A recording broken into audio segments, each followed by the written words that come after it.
రాకాలోకంకి స్వాగతం. ఈ కంటెంట్ మీకు నచ్చినట్టయితే లైక్ చేయండి, మీ బంధుమిత్రులకి షేర్ చేయండి. ఇప్పటివరకు సబ్స్క్రైబ్ చేసుకోకపోతే సబ్స్క్రైబ్ బటన్ని నొక్కండి, అదేవిధంగా బెల్ ఐకాన్ని కూడా తప్పనిసరిగా నొక్కండి. మిత్రులారా, చాలాసార్లు ఉద్యమాలు చేసే వాళ్ళకి, న్యాయం కోసం పోరాడే వాళ్ళకి మన గోడు ఎవరు వింటారు, మనం విజయం సాధిస్తామా అన్నటువంటి ఒక నైరాశ్యం వాళ్ళని వెంటాడుతూ ఉంటుంది. కానీ ఇటీవల జరిగినటువంటి 2-3 సంఘటనలు ప్రజాశక్తి యొక్క బలాన్ని రుజువు చేస్తున్నాయి. ప్రజలు గనక పూనుకుని నడి రోడ్డు మీదకు వచ్చి నిలబడి వాళ్ళు గనక పోరాటం చేసినట్టయితే అత్యంత బలీయమైనటువంటి శక్తి కూడా తల ఒగ్గక తప్పదు. దానికి తాజా 2 ఉదాహరణలు నిజానికి హిమాచల్ ప్రదేశ్ నుంచే వచ్చాయి. హిమాచల్ ప్రదేశ్లో మనందరికీ తెలుసు, హిమాచల్ ప్రదేశ్లో షిమ్లాకి చాలా దగ్గరగా ఉన్నటువంటి సంజౌలీ ప్రాంతంలో ప్రభుత్వ భూమిని వక్ఫ్ భూమిగా ప్రకటించేసి దాని మీద 1 అంతస్తు కాదు, ఏకంగా 5 అంతస్తుల మసీదుని నిర్మాణం చేసేసి ఇష్టారాజ్యం చేసేయటం మొదలుపెట్టారు. ఆ చుట్టుపక్కలంతా కూడాను ఇక్కడి నుంచి వలస వచ్చిన వాళ్ళ కాలనీని ఏర్పాటు చేసేసి ఇదంతా కూడాను మా భూమే అన్నటువంటి ఒక వాదనను ముందుకు తీసుకొచ్చారు.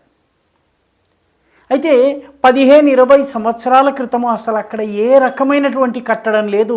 ఈరోజు అక్కడ కట్టడం రావడము, దానిని వక్ఫ్ బోర్డు నాది అని చెప్పి ప్రకటించటము, దాని మీద 5 అంతస్తుల మేడ ఏర్పాటు కావడంతో ప్రజలు ఎప్పుడైతే తిరుగుబాటు చేశారో, షిమ్లాలో ఉన్నటువంటి హిందూ సమాజం తిరుగుబాటు చేసింది. వ్యాపారస్తులు, చిరు ఉద్యోగులు, విద్యార్థులు వీళ్ళందరూ రోడ్ల మీదకి వచ్చి ఉద్యమం చేయటం మొదలుపెట్టేటప్పటికీ అక్కడ ఉన్నటువంటి కాంగ్రెస్ ప్రభుత్వం ముందు వీళ్ళని అణిచివేసేటటువంటి ప్రయత్నం చేసింది, వీళ్ళని నొక్కివేసే ప్రయత్నం చేసింది, లాఠీచార్జీలు చేసే ప్రయత్నం చేసింది. అయితే ప్రజలు వేటికి లొంగకుండా అక్కడే నిలబడ్డారు.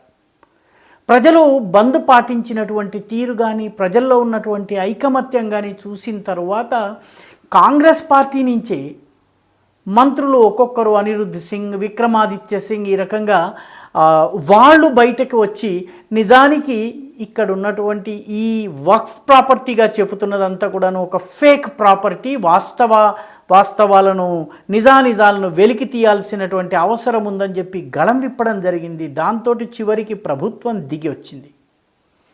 దిగి వచ్చిన తరువాత స్థానికంగా ఎవరైతే మతోన్మాద శక్తులు ఉన్నాయో వాళ్ళందరూ తోక ముడిచి ఒక చిన్న అప్లికేషన్ పెట్టుకుని ప్రభుత్వ అధికారుల దగ్గరికి వచ్చి మాకు సంబంధించినటువంటి మసీదుగా మేము చలామణి చేస్తున్నటువంటి ఈ కట్టడం ఏదైతే ఉందో దీనిలోని అక్రమ భాగాలను మీరు తొలగించండి, మిగతా భాగాన్ని మీరు గనక చెప్పినట్లయితే దాని విచారణ జరిపించి అది కూడాను వేరే అక్రమ కట్టడంగా గుర్తించినట్టయితే దాన్ని కూడా తొలగించండి అని చెప్పి అప్లికేషన్ ఇచ్చుకున్నారు.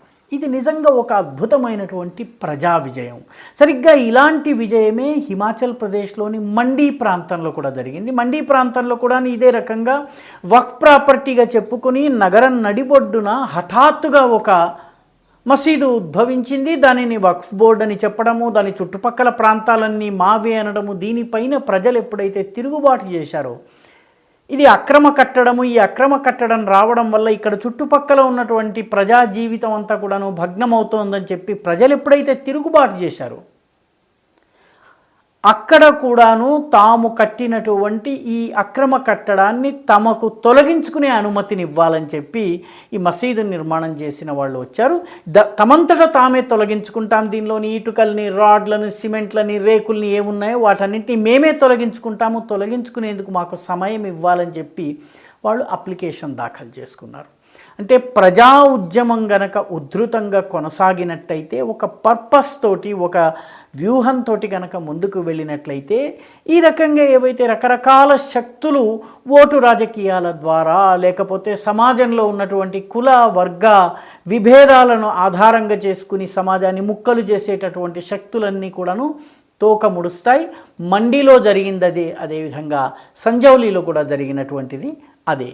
3వ ఉదాహరణ మనం చెప్పుకోవాలన్నట్టయితే పశ్చిమ బెంగాల్లో జరిగింది. పశ్చిమ బెంగాల్లో మమతా బెనర్జీ అసలు ఆర్జీకర్ ఆసుపత్రిలో మహిళ రేపు జరగలేదన్నది, కానీ ప్రజా ఉద్యమానికి తలొగ్గి రేపు జరిగినటువంటి మాట నిజమని చెప్పి అంగీకరించారు. ముందు దాన్ని ఆత్మహత్యగా చూపించే ప్రయత్నం చేశారు. ప్రజా ఉద్యమం మరింత ఉధృతమైన తరువాత తనకు అత్యంత ఆప్తుడుగా చలామణి అవుతున్నటువంటి కాలేజ్ ప్రిన్సిపాల్ ఎవరైతే ఉన్నారో అతని మీద కూడాను కేసులు పెట్టడానికి ఆమోదం ఇవ్వడమే కాకుండా అతను ప్రస్తుతం జైల్లో ఉన్నారు. ఇప్పుడు అసలు జూనియర్ డాక్టర్లతో చర్చలు జరిపేందుకు మమతా బెనర్జీ అనేక మెట్లు దిగింది. జూనియర్ డాక్టర్స్ మాతో జరిగేటటువంటి చర్చల్ని లైవ్ స్ట్రీమింగ్ చేస్తే మాత్రమే మేము పాల్గొంటామని చెప్పారు. దానికి మమతా బెనర్జీ అంగీకరించకపోతే ఒక్క జూనియర్ డాక్టర్ కూడా సమావేశానికి హాజరు కాలేదు. ఘనత వహించిన మమతా బెనర్జీకి ఇంతటి అవమానం జరగడం, కలకత్తాలో ఉన్నటువంటి విద్యాధికులు, అక్కడ ఉన్నటువంటి సమాజంలో ఒక నెరేటివ్ని సెట్ చేసే భద్రలోక్ అని చెప్పబడేటటువంటి అప్పర్ మిడిల్ క్లాస్ వీళ్ళందరూ కూడాను మమతా బెనర్జీకి వ్యతిరేకం అయ్యేటప్పటికీ ఆమె అవసరమైతే నా రిజిగ్నేషన్ వల్ల సమస్య పరిష్కారం అయితే నేను రాజీనామా చేయడానికి కూడా సిద్ధమే అని దిగి వచ్చింది. అయితే జూనియర్ డాక్టర్ల సమ్మె ఏ స్థాయికి వెళుతుంది, చిట్ట చివరికి మమతా బెనర్జీ వాళ్ళ డిమాండ్లను అంగీకరిస్తారా లేదా అన్నది వేరే విషయం. కానీ ఇప్పటి వరకు మమతా బెనర్జీ మొట్టమొదటిసారి మెట్టు దిగినటువంటి పరిస్థితిని ప్రజా ఉద్యమం కల్పించింది. నిజమైనటువంటి ప్రజా ఉద్యమం నిజమైనటువంటి ఇష్యూ మీద గనక పోరాటం గనక చేసినట్లయితే ఆ దానిలో ఖచ్చితంగా విజయం సాధించవచ్చును. అది మండీలో కానీ సినౌలి మన షిమ్లా దగ్గర కావచ్చును, లేకపోతే కలకత్తాలో కావచ్చును, ఇదే రుజువైంది. కాబట్టి ప్రజాశక్తి, ప్రజా ఉద్యమము, ప్రజలు నిలబడి ఒక న్యాయం కోసం పోరాటం చేయటం కోసం దృఢ సంకల్పంతో కృతనిశ్చయంతో ముందుకు వచ్చినట్లయితే ఖచ్చితంగా ఎంత నియంతృత్వ శక్తి అయినా తల ఒగ్గి రాక తప్పదు. మమతా బెనర్జీ అంతటి వ్యక్తి ఈరోజు జూనియర్ డాక్టర్ల కోసము వాళ్ళు సమావేశానికి ఎప్పుడు వస్తారా అని చెప్పి కళ్ళు కాయలు కాచేలాగా ఎదురు చూసేలాగా చేయగలిగింది ప్రజాశక్తి. కాబట్టి బెంగాల్లోనూ హిమాచల్ ప్రదేశ్లోనూ ఈ రెండు కూడాను ఆసక్తికరంగా భారతీయ జనతా పార్టీ ఏతర ప్రభుత్వాలు ఉన్నటువంటి రాష్ట్రాలు. ఈ రెండు రాష్ట్రాల్లో కూడాను ప్రజా ఉద్యమం పాలకులను ఏ రకంగా మోకాళ్ల మీద కూర్చునేలాగా చేసిందన్నది మన కళ్ళ ముందు కనిపిస్తోంది. ఇటువంటి ప్రజాశక్తి, ప్రజల్లో ఉన్నటువంటి ఒక దృఢ సంకల్పం అనేది చాలా అవసరము.